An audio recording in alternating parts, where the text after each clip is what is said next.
Okay, so here is an enzyme problem in which you're actually going to get to use the y equals mx plus b formula to calculate the Km and the Vmax, okay? So, what I'm going to do here is just start by reading it and then we'll start working on it. Tyrosinase, okay, the tyrosinase enzyme catalyzes reactions that produce brown-colored products, such as melanin in the skin, or the browning observed in apples exposed to the air. Food scientists interested in preventing the browning process in plant-based foods have shown that dodecyl gallate, I don't even know what that is, but it's not that important for the problem here, is the inhibitor of tyrosinase. Okay, it's an inhibitor. We know it's some kind of an inhibitor. We don't know if it's a competitive, uncompetitive, non-competitive. We just know that it's an inhibitor. Sketch the Lineweaver-Burke plot, okay, for the enzymes in the presence and absence of inhibitor and report the value for the table below, okay? Alright, so the first thing they want us to do is calculate the Vmax for no inhibitor. And we have this equation here, y equals 1.52 x plus 1.51. So what I want to do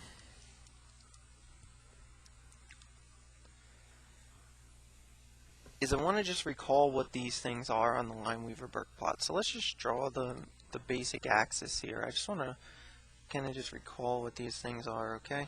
So we're not confused. So this is 1 over V, this is 1 over S, right? And if we recall right, the y-intercept is the Vmax, or 1 over Vmax. And the x-intercept, which is going to be somewhere over here, is negative 1 over Km, okay? So if I have this equation here for no inhibitor, so I'll write no inhibitor. So no inhibitor, right? And I have this equation, it says y equals 1.52x plus 1.51, right? Okay. Not a terribly difficult equation. So if I want the y-intercept, I want to know where this crosses the y-axis. Well, all I have to do is set x equal to 0. So if x is equal to 0, then that tells me that y is equal to 1.52 times 0 plus 1.51. So y is equal to 1.51, right? Now, you may be saying, okay, that's the answer. That's our y-intercept. Right, that is your y-intercept. But that's not your Vmax, and that's why this is kind of a tricky problem. Because remember, it's actually the 1 over the Vmax.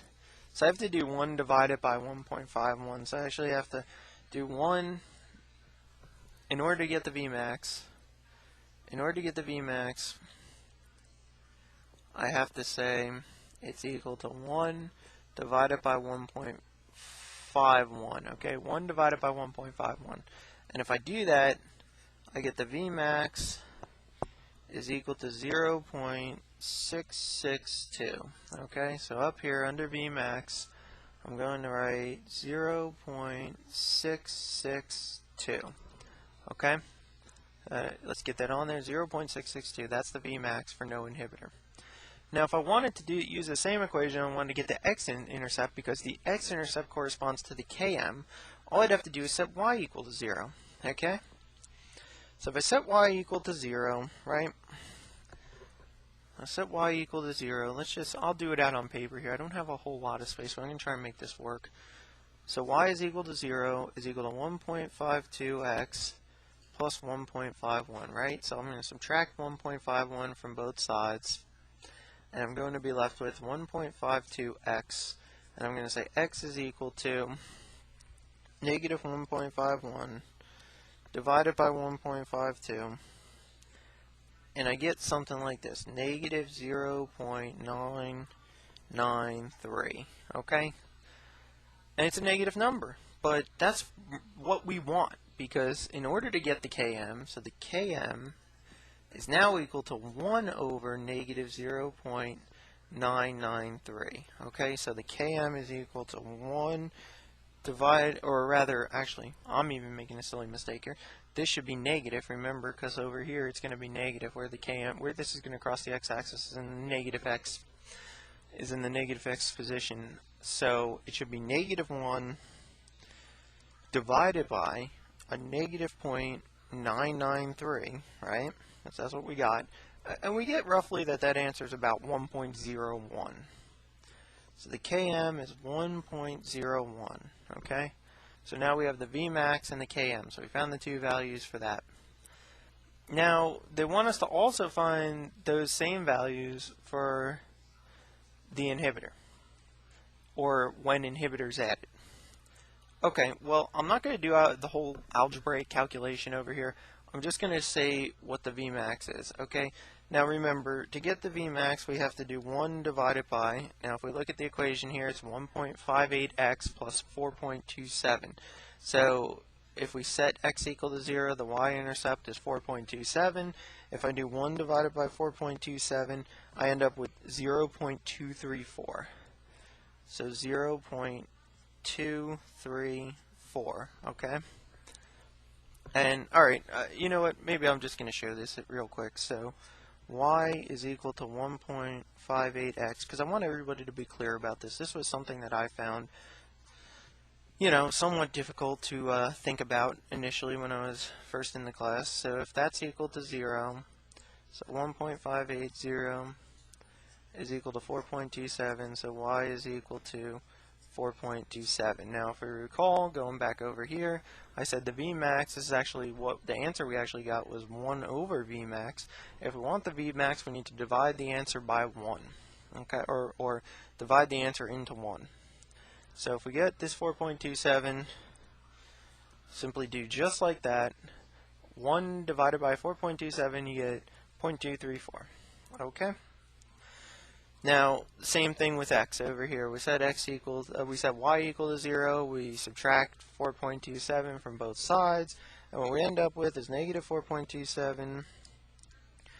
So negative 4.27 divided by 1.58, and that gives us this value. Okay?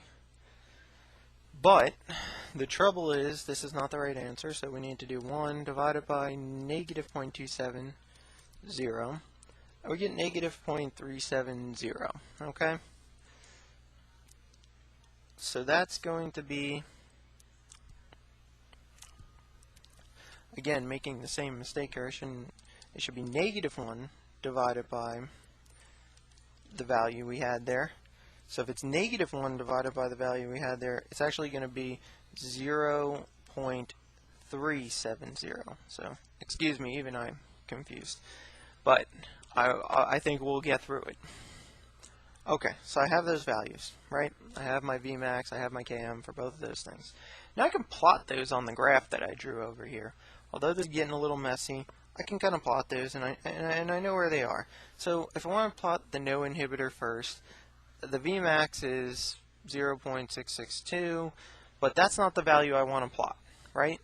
The value I want to plot is the 1.51. So if we just sort of say, okay, here's 1, so here's 2, so 1.51 is right there. Okay, I plot that point right there. This is not to scale, so please, you know, don't quote me on this stuff. This is not to scale. It's just a rough graph. I don't have graph paper or anything. And our x value was negative 0.993, so that's very, very close to 1. So we'll say here's 1, right? Here's 1, or negative 1 rather. If I can keep my axis straight, that's negative 1 right there, okay? And so this is like right here. So this thing looks like this, okay? Roughly speaking. Okay? So this is no inhibitor. Okay? So that's no inhibitor. Now, the next graph here, for the next one, for the one with the inhibitor, we see that the y value is equal to 4.27. Okay? So 1, 2, 3, 4, here's roughly the value. Up there, okay, right? 4.27. And what was that Vmax? It was negative 1. So what was it? It was negative 4.27 divided by 1.58, and that was negative 1. So it was negative 0.270, okay? So this is going to wind up getting shifted over here. So there's negative 1, here's negative 2, here's roughly negative 2.70. So this graph is going to look something like that, okay? And this is with inhibitor. Okay, so that's with the inhibitor. And remember, this is negative 1 over Km, and this is 1 over Vmax. Okay, 1 over Vmax. So we can label the points on the graph. 1 over Vmax, negative 1 over Km, right? There we go. Everything is labeled on the graph, and we're pretty much all done with this. That's all we had to do. We had to fill in the table here, and we had to draw the graph. Now the next part of the question, if I have enough time to finish it, I hope I do, says what type of inhibitor is dodecel gallate?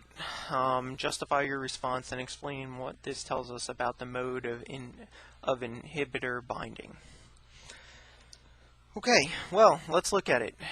From this graph, we know one thing. It's not competitive inhibition. And why? Because they don't have the same Vmax. In order for this to be competitive, they have to have the same Vmax, right? So it has a smaller it actually has a smaller Vmax here, okay, with the inhibitor. So, which rules out competitive inhibition, and since no amount of substrate can fully overcome the effects of the inhibitor. So the Km is also smaller, okay? Notice we're going further in the negative direction, so that's going to mean this is going to be smaller, okay? Because a larger number over 1 is going to give us a smaller number, okay? A larger number, or 1 divided by a larger number is going to give us a smaller number, okay? So it's smaller, and the substrate appears to have a greater affinity for the enzyme. So this is consistent with an inhibitor that binds the enzyme substrate complex. And now think for a second, which one of these types of inhibition that I talked about binds the enzyme substrate complex and prevents the enzyme from releasing substrate and continuing the reaction to make product? Well, if you remember from the previous videos, it's on competitive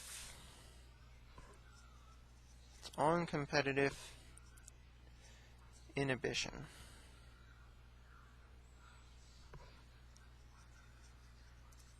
Okay, it's on competitive inhibition. That's the answer here. And I pretty much justified why by saying what I just said over there. I said that the Vmax is smaller, okay, and that's one of the characteristics of on competitive inhibition. This is binding to the enzyme substrate complex, okay? It's not binding to the active site, so it's not competitive inhibition. It's binding to some other site, changing the conformation, okay?